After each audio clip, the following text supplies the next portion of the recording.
Olha essa borboleta. Linda, né? No seu melhor momento. Tenho ciência de que posso acabar com isso com apenas um toque. Mas nem todos têm essa consciência, e por isso que eu sinto a necessidade em protegê-la.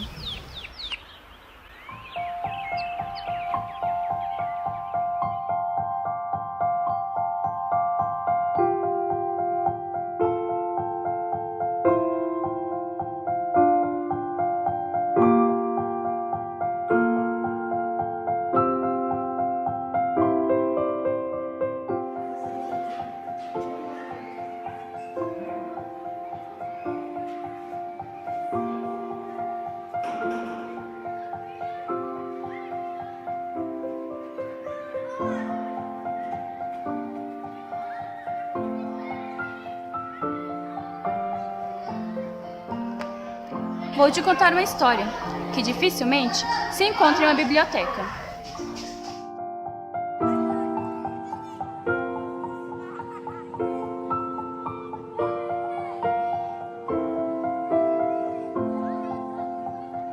(18 de maio de 1973), uma menina foi sequestrada, violentada, assassinada em Vitória, capital do Espírito Santo. Os agressores não foram punidos até hoje. O fato ficou conhecido como crime Araceli. Araceli, de 8 anos, foi raptada, Foi encontrada morta, intoxicada por drogas, violentada. quase desfigurada. Ela foi seviciada, drogada e espancada. Hoje, o O Geral traz uma edição especial com um tema voltado ao combate ao abuso e exploração sexual de crianças e adolescentes. Durante o ano, acontecem várias ações para falar sobre este tema, então nós estivemos em alguns deles. Este é o Fita Tela. Estamos no Salão Vermelho da Prefeitura. Todos aqui assistiram o filme e agora está tendo um momento de debate com todos os adolescentes e os organizadores. O filme foi As Vantagens de Ser Invisível, né, que conta um pouco de um abuso sexual de uma criança, por volta de 7 anos, pela sua tia, né, de uma jovem também que foi abusada quando era adolescente também, pelo patrão do pai dela, e algumas outras temáticas envolvendo a adolescência. Estou achando o evento muito promissor porque ele aborda questões sociais e a inclusão dos estudantes em espaços como estes.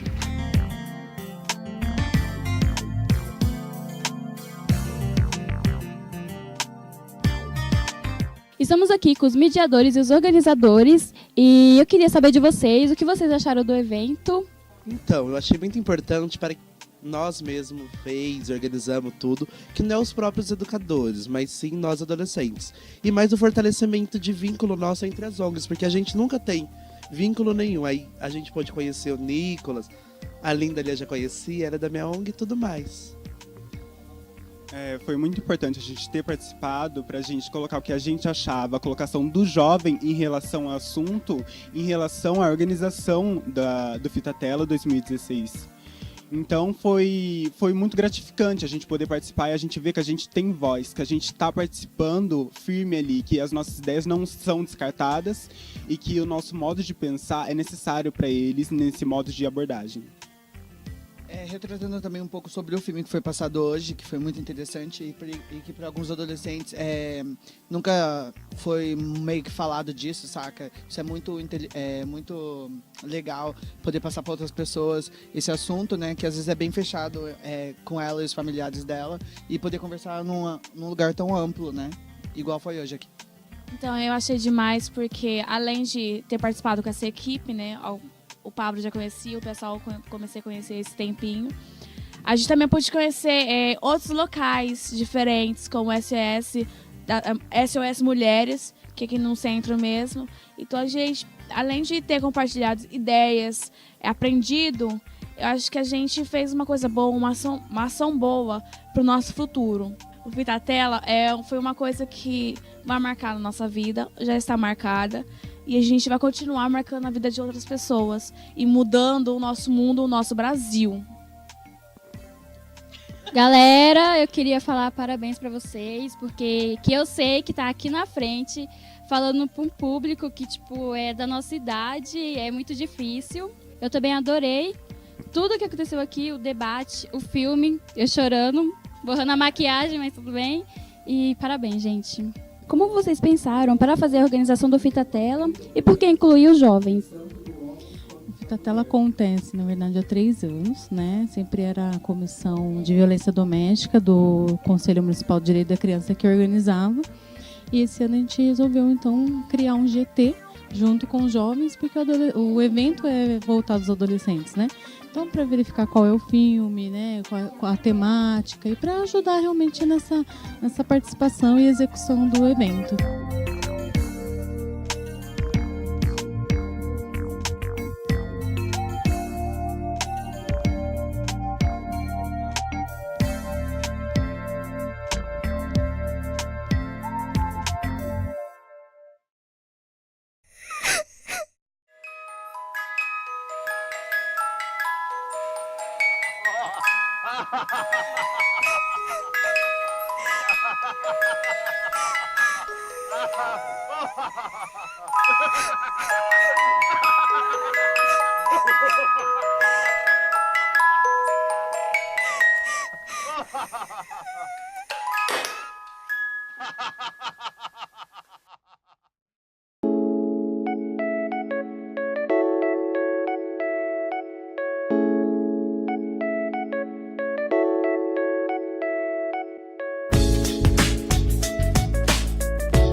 Essa é uma passeata que está acontecendo no bairro do Anchieta, relacionada ao tema 18 de maio. Estamos saindo da Praça Mini Rape e agora vamos chegar ao Teatro Maria Monteiro.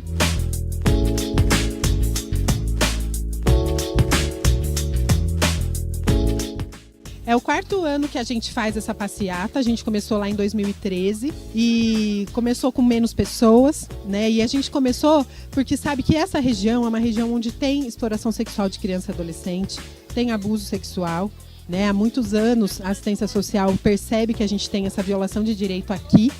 Então a gente resolveu, né, todo ano agora marcar isso, né? E aí bota carro de som na rua, percussão, chama os adolescentes, chama as crianças, né? Adultos também, dos centros de saúde, do CRAS, para fazer todo ano, né? A gente poder lembrar que tem direito que ainda nosso que não é garantido, né? E esse é um que a gente precisa batalhar por ele. Qual a importância de envolver os alunos nessa passeata? Na verdade, eu acho que qualquer ação nesse sentido de conscientizar mais as pessoas sobre esse problema da exploração, né, sexual infantil é muito bem-vinda, né?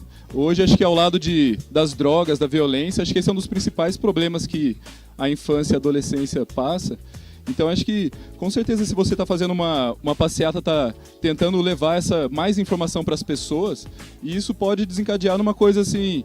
Acho que é difícil um adolescente ou um jovem participar de uma passeata dessa, quando ele vê uma situação dessa, ele não querer denunciar, ou mesmo se acontecer com ele já não está conscientizado para procurar mesmo algum responsável, a polícia, para poder estar denunciando esses casos e poder estar minimizando esse problema que acho que é um dos mais tristes que a gente tem na nossa sociedade, né? Primeiro, por trabalhar filosofia na escola do Estado de São Paulo, faz parte do currículo, né, do Estado, trabalhar o tema pedofilia, violência, e junto com esse tema, eu trabalho outros temas como a desigualdade social, a violência contra a mulher. Eu acho muito importante porque eles estão crescendo, estão vendo muita violência no bairro, nos lugares que eles frequentam, na própria escola, nos cursos, para eles ficarem mais atualizados e ter as informações. Porque o que falta hoje um pouco é falta de conhecimento.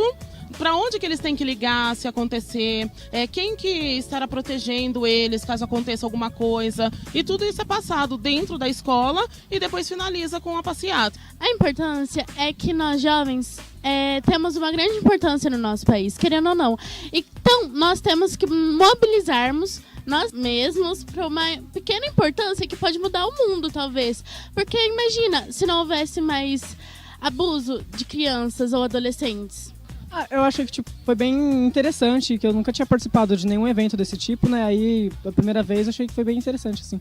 Os assuntos falados, as danças, a música que tava tocando quando tava subindo, achei muito legal. Qual foi o trabalho que o CPTI, que a ONG fez, e antes de vir para essa passeata com os adolescentes? Bom, para começar o planejamento, o planejamento acontece dentro da intersetorial, né? Mas nós do CPTI achamos muito importante isso acontecer, então a gente tem muitos recursos que a gente consegue disponibilizar para poder fazer um evento mais bacana, né? Então a gente consegue o carro de som, né? A gente consegue as faixas, né? E aí divide daí as outras tarefas, né? Com o CRAS, com a subprefeitura aqui do distrito, né? Mas aí a gente tem um papel de mobilizar, de conversar com as pessoas, de fazer reunião, de ir nas escolas, avisar que vai acontecer, para poder dar tudo certo.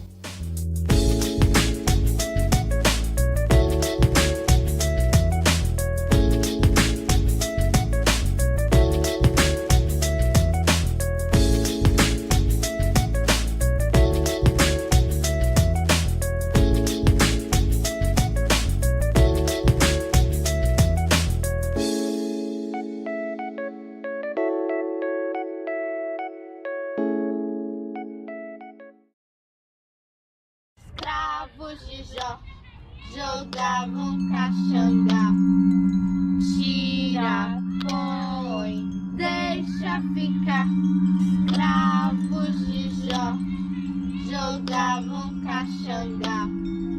Tira, põe, deixa ficar. Escravos de Jó jogavam caxanga.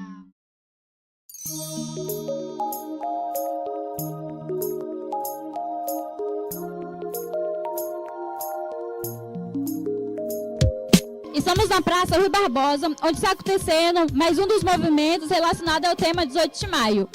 Aqui nessa barraca está fazendo customização de bonecas com retalho de roupas. E essa é uma que eu fiz, a moça me ensinou a fazer, não ficou uma das melhores, mas é isso aí. Qual o intuito de estar fazendo essa customização dessas bonecas?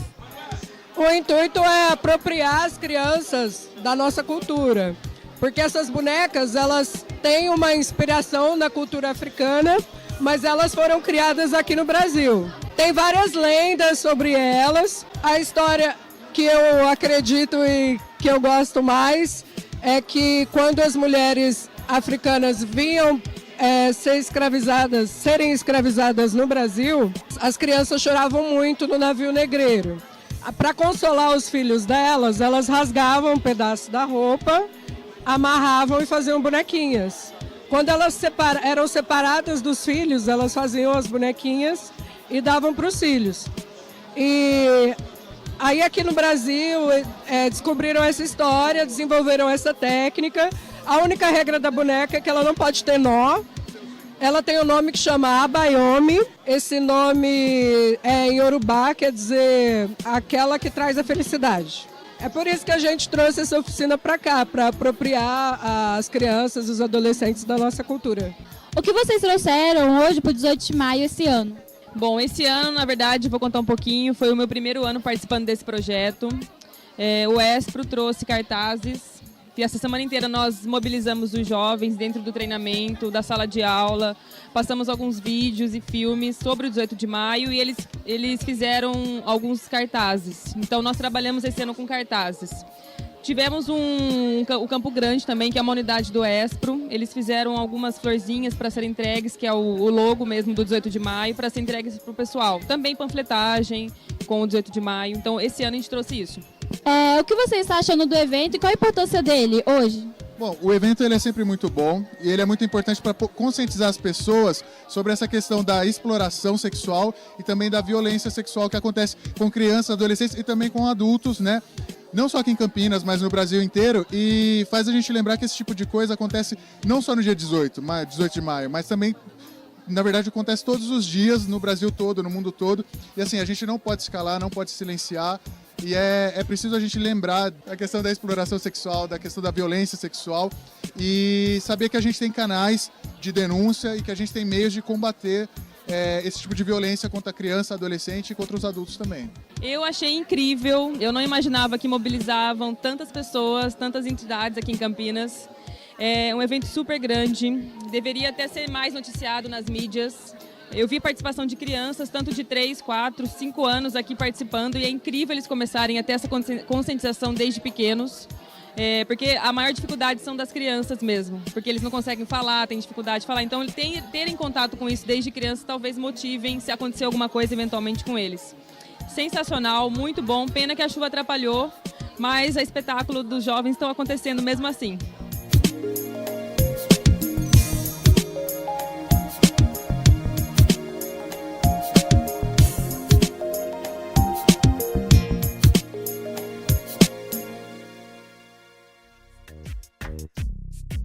Dia 18 de maio é o Dia Nacional de Combate ao Abuso e Exploração Sexual de Crianças e Adolescentes. Você poderia explicar a diferença entre abuso e exploração sexual? Tá. Eu vou ser breve na minha resposta, porque acho que isso tem uma resposta bastante complexa, assim como é o próprio tema. Mas eu acho que a gente pode considerar abuso sexual tudo aquilo que viola o direito de alguém, seja homem, seja mulher, né? Independente da idade. O abuso acontece para satisfação pessoal dos adultos. Então, por exemplo, eles veem a satisfação pessoal deles nas crianças. Então, aí acontecem os abusos. É bem difícil, né, a vitimada lembrar, né, de algum estatuto ou de algum conhecimento ou de alguma prática referente a esse assunto, ao abuso, né? E para quem está praticando o abuso, né, simplesmente eu vejo como um aproveito da pessoa que quer realmente se aproveitar, né, da criança, no caso, que sofre o abuso. A exploração sexual acontece sempre em troca monetária. Então, por exemplo, na venda de uma criança para a prática de prostituição ou para a prática mesmo sexual infantil ou de adolescentes, que é até 17 anos. Além de existir a violação sexual de um menor de idade, isso ainda acarreta um ganho financeiro para alguém, né? Então, o que é bastante conhecido, acho que até porque já foi veiculado para a mídia, são as redes de exploração sexual, que aliciam menores ou até mulheres e homens maiores de 18 anos, mas que obrigam eles a manterem relações com outras pessoas e alguém recebe por isso, né? Ou até eles mesmos recebem por isso, mas não praticam esse ato sexual de maneira voluntária. Eu acho que falta de acompanhamento, né, referente às pessoas que praticam a exploração, porque eu acho que isso traz uma coisa muito negativa, tanto na vida daquele que pratica, tanto na vida daquele que acaba sendo vitimado referente a isso. Defina o perfil de um pedófilo e de um abusador. Então, geralmente, pedófilo, na área da saúde, é uma pessoa que tem um transtorno, né? E que sente desejo ou atração sexual por crianças e adolescentes, pessoas mais novas. A vítima de ambos é a mesma, é a criança, né? A diferença é que o pedófilo, ele vai ter um quê maior de patológico. Pedófilo é aquela pessoa que provavelmente ela não vai sentir atração sexual por um adulto também. O objeto dela de desejo é mais a criança mesmo. Já o abusador não necessariamente. Nem todo abusador é um pedófilo, né? Embora a mídia coloque como sinônimos, né?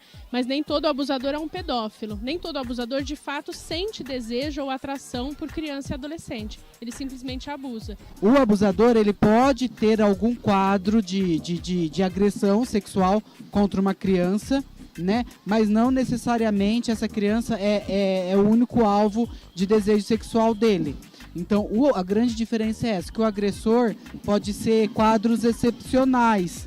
Isso pode acontecer excepcionalmente.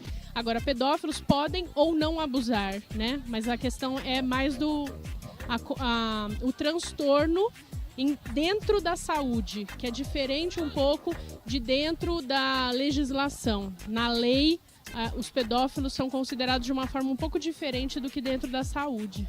O pedófilo, então, ele pode ser considerado um doente? É alguma coisa desse tipo? Sim, ele tem um CID, né? Ele tem um cadastro dentro do diagnóstico de doenças, ele tem um CID. Então, ele é considerado um doente.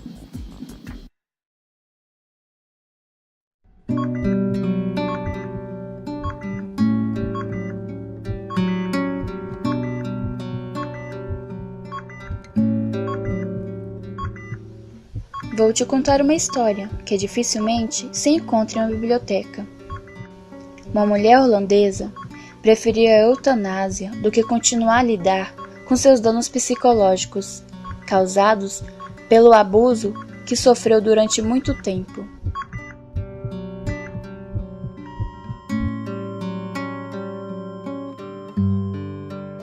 A gente que está diariamente em contato com vítimas de violência, seja ela sexual ou não, a gente sabe que os danos psicológicos para a pessoa às vezes são irreparáveis, né?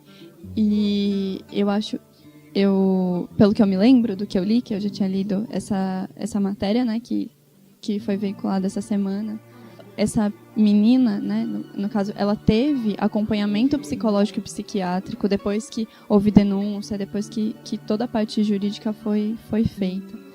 Só que os próprios profissionais dizem que os danos que isso causou nela não são suficientes para que ela leve uma vida ok, né, para que ela viva a partir desses abusos, né? Então é difícil a gente falar sobre a pessoa, a gente dizer do que ela é capaz e do que não é. E ela pediu por isso, né? Ela não dá mais conta, ela prefere interromper com essa vida dela por conta de tudo que já foi causado. Essa notícia ela é tão significativa porque a violação foi tão grande que a pessoa pode não ter tirado a vida dela, né? A pessoa pode não ter matado ela com as próprias mãos, mas é isso que está tirando a vida dela agora. Então, para mim, não seria... Eu nem diria que isso é uma eutanásia, mas que é um assassinato mesmo, né? Ela já foi assassinada, ela já morreu, né? Agora ela só quer tirar a vida do corpo dela, né? Porque psicologicamente ela já não dá mais conta. É muito pesada essa história, né?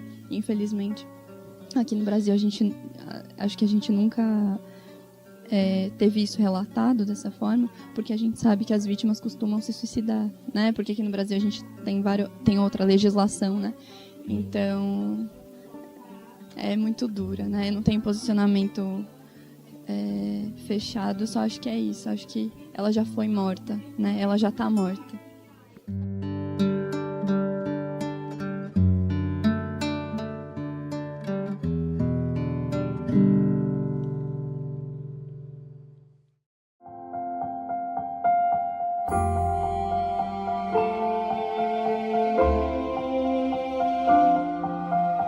Quais são os nossos objetivos no mundo em que vivemos?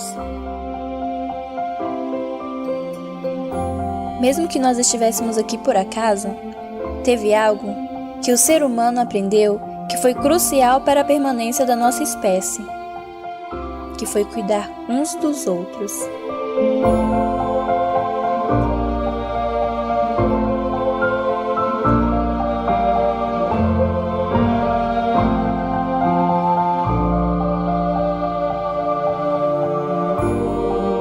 Estamos em busca de uma sociedade com mais qualidades e menos defeitos. A comunicação é uma ótima ferramenta para nos ajudar a manter essa trilha rumo a este objetivo. Sempre precisamos conversar, seja na escola, com os amigos ou em casa. O diálogo entre famílias é muito importante. Responsáveis, tentem manter um diálogo constante com as suas crianças. Crianças, caso alguém tenha te tocado de uma forma que você não gostou, conte a um adulto ou alguém de sua confiança. Se você estiver passando por situações como essa, ou souber de alguém, diz que 100.